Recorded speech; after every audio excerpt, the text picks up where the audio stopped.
Deontay Wilder, should he retire, in your opinion? Absolutely. Completely. Anthony Joshua should retire. Well, Absolutely. ask you about Joshua in a second, but Both of them should retire. Both yeah, of them should retire. yeah. Um, with Wilder, well, I guess you kind of answered it earlier, but I'll ask anyway. Do you think? How do you think he'll be remembered? Because here's the thing: he was exciting, but when you look at fighters who were products of He'll be remembered as a one-trick pony, a huge right hand, that as a well. one-trick pony. Yep, that as well. But also in terms of product of good timing, I don't think there's a more obvious example than Deontay Wilder. Do you think he'll be remembered? Going back to the thing about survival is man's number one instinct. Okay, you got to grow up with this shit, right? Yeah. And that's what makes the big difference. And people don't realize that. Crawford grew up with it. Tyson Fury grew up with it. Canelo grew up with it. You know, Wilder didn't. Joshua didn't. It's just the way it works. Mm-hmm. You know, and you know, I mean, a woman that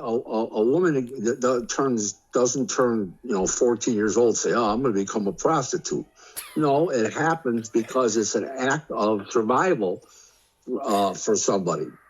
You understand what I'm saying? And it happens later in their life. It happens at 20, 22, but they don't wake up one morning and say, I'm going to be a prostitute. It doesn't work like life doesn't work like that. But boxing, it does. Right. People wake up and they want to be like Kyle Larson, the NASCAR driver and famous race car driver, raced at Indianapolis 500, races dirt tracks every night. He started racing when he was 4 years old, literally 4 years old.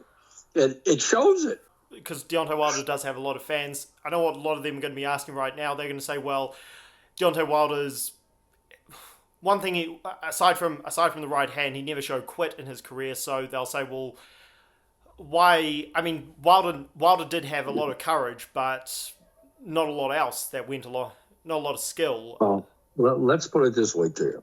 He's won one fight since, 2020? I think maybe 21. One fight. No, you're right. Since 2019 actually, right. One win. One win since 2019. Right. Okay. And he's lost four times. Was knocked out 3. He's 39 years old. Does it sound like he should be fighting anymore? Anthony Joshua, you said he should retire. Do you think how do you think he'll be remembered? Product of good timing, or as somebody who tried to become undisputed, because he did try, but he didn't succeed? How will he be remembered? He'll be remembered as a guy that was a good puncher, nice guy, well liked, and had a great fan base, popular. But as far as being great, no.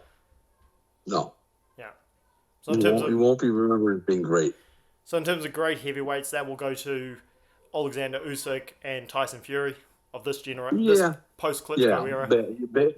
Basically, yeah. Mm-hmm. Basically. And I'll tell you what, Daniel Dubois got a chance. Now that he's got his shit together, he's got a chance.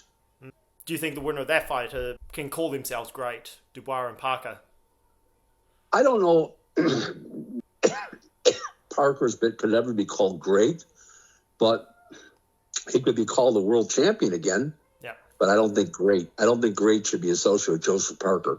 Where Daniel Dubois is younger, he's had a couple of tough outs, but he's coming on now. So we'll see what happens.